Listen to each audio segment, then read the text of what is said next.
I.M. Pei, a famous architect, would quite often find out that there was going to be a meeting of architects invited to learn about a public project that was going to be going on. A public project meaning a government building or structure of some sort funded by taxpayers. And so large building, large project, and they were all invited to come to hear what it was going to be about. And so he would find out early what it was going to be about, and he would show up, and they would be sharing the import of this government project. But I.M. Pei would show up, unlike all the other architects, with sketches in hand.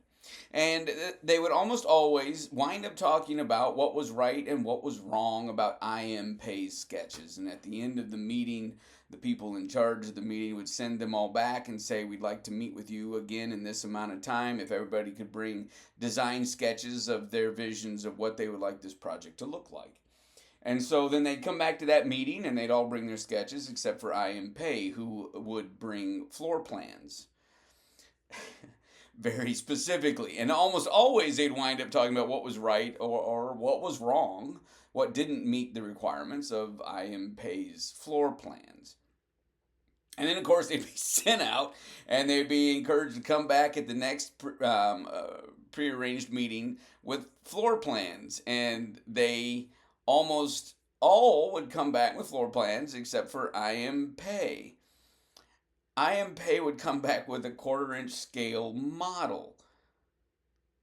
Quite often, I.M. Pei would get the contract to do the building. So, this is where the plan power principle comes into play. And that very simply is the one with the plan is the one with the power. So that you have the influence. You're the one that is bringing the thing that's going to be discussed about. Now, there's several issues here that, especially for pastors, they need to be aware of. Amongst other things, you're called to be an administrator of the church, a leader of the church, the king, as we talked about before. And one of the functions you do is you lead the board in most denominations, the governing board or the deciding body of leaders of that congregation. And one of the best ways you lead that congregation is by coming with an agenda to the board meeting, but you give that agenda ahead of time. You get to set the agenda. Now, anyone on the board can come and talk about other things. They can bring it into the other business section of the meeting, or they can ask for something to be added. But having the agenda and controlling what goes on the agenda, having the plan, is the way that you influence and lead, amongst others, the congregation, the organization that is the church. If you're not the pastor, if you're talking about this in a secular leadership capacity, it's the same principle. The one with the idea, the one with the plan, is the one that is in control of the conversation in many ways. Now, one of the things that a lot of people mistake, though, is that a lot of pastors try to come with this highly polished, beautiful design at the very first meeting, and then any disagreement they see as failure or as insubordination, and that's pathetically bad leadership. You want them to own that vision, that plan, that idea. You want them to take ownership of it, which means you want them to put their fingerprints on it. You want them to actually tweak it, to change it. Remember the I.M. Pei story where they would talk about what they didn't like about his sketches, about his floor plans, about his models.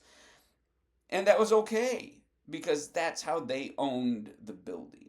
In much the same way, success as a pastor or as a leader in many organizations is you bring the plan, you bring the idea or the concept, and then you utilize their skill sets, their abilities, their capacities to see different facets from different angles, and they make the idea better. But even more importantly, what they do, they make the idea their own.